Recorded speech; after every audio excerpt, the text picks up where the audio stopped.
Welcome to Daily Fix Guide. And in this video, I'm going to show you how to create a Revolut account in 2025.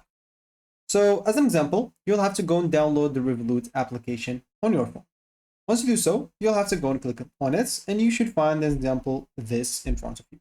So here we'll have to click on sign up, not login, because we want to create an account.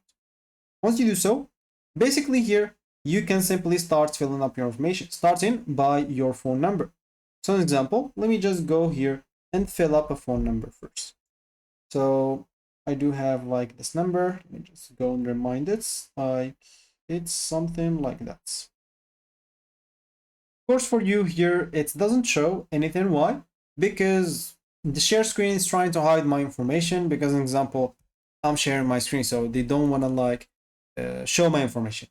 So since I cannot show you an example, the screen of my Revolut once I'm creating my account, I just went, as an example, to the website, or basically here is the Wise website, but they'll tell you exactly how to sign up. So as you can see here, enter your phone number and create an example. They'll send you 4-digit code to create your new account, and they will simply send you that. As an example, you receive a text message, as you can see here, containing a PIN, and you will need to enter this into the app and verify your account for security purposes. You will have, after that, to enter your personal information, including your name, date of birth, address, and email address. Then make initial deposits from another bank account if you want to just right away verify your account. If you don't want to, you don't have to. Like example here, I just created my account as example.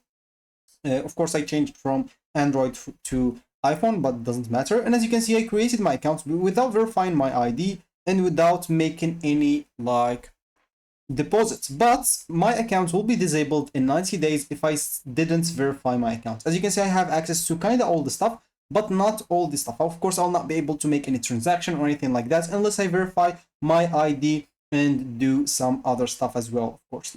As you can see in here, I'll not be able to do anything or everything unless I verify my ID. I'll need to submit some info about me. So yeah, that's how you basically create a Revolut account. Thank you for watching and goodbye.